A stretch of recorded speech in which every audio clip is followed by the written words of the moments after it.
అంటే P3 అంటే జగన్మోహన్ రెడ్డి భాషలో పగ, ప్రతీకారం, ప్రాణాలు తీయడం. మళ్ళీ A3 ఒకటి ఉంది, అవినీతి, అక్రమం, అన్యాయం. ఇలాంటి వ్యక్తులకి దాని గురించి ఏం తెలుస్తుంది? కాబట్టి అసలు P3 అంటే ఏంటి?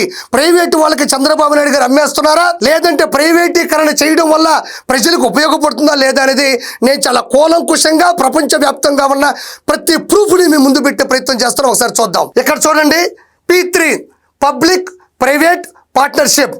ఈ పద్ధతిలో ప్రైవేటు వాళ్ళతో మనం ఒప్పందం కుదుర్చుకునేటప్పుడు వాళ్ళు చేసేటువంటి పరిస్థితులు ఏముంటాయంటే, ఫస్ట్ డిజైన్, ఏ మెడికల్ కాలేజ్ అయితే ఉందో దాన్ని ఎలాంటి డిజైన్లో మనం నిర్మించబోతున్నాం, దాని స్ట్రక్చర్ ఎలా ఉంటుంది, దాని ఆర్కిటెక్చర్ ఎలా ఉంటుందని మన ప్రభుత్వంతో వాళ్ళు కూర్చొని అంతా ఓకే అయిన తర్వాత, ఆమోదం తెలిపిన తర్వాత, పర్ఫెక్ట్ అయిన తర్వాత వాళ్ళు బిల్డ్ అంటే దాని నిర్మాణాన్ని మొదలెడతారు. ఏది మొదట పేపర్ మీద ఏదైతే స్ట్రక్చర్ ఉందో దాని నిర్మాణం మొదలెడతారు. దాని నిర్మాణానికి అవసరమైనటువంటి ఫైనాన్స్ డబ్బులు కూడా వాళ్ళే పెడతారు. పెట్టిన తర్వాత ఆపరేట్, ఏదైతే ప్రైవేటీకరణ అని వీళ్ళు లబోదిబోం అంటున్నారో, వాళ్ళు P3లో పబ్లిక్ ప్రైవేట్ పార్ట్నర్షిప్ విధానంలో ఎవరైతే దాన్ని బిల్డ్ చేస్తున్నారో, ఎవరైతే ఫైనాన్స్ చేస్తున్నారో వాళ్ళు దాన్ని జస్ట్ మెయింటెనెన్స్ చేస్తారు, మెయింటైన్ చేస్తారు.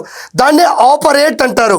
కొన్ని సంవత్సరాల తర్వాత, అది 30 సంవత్సరాల 40 సంవత్సరాల అనేది మనం ఏదైతే గవర్నమెంట్ అగ్రిమెంట్ చేసుకుంటుందో అధికారికంగా, దాని ద్వారా అన్ని సంవత్సరాల తర్వాత వాళ్ళు ఉన్న పొలంగా మొత్తం దీని అంతటిని తీసుకొచ్చి ప్రభుత్వం చేతులు పెట్టి వాళ్ళు వెళ్ళిపోవడం జరుగుతుంది.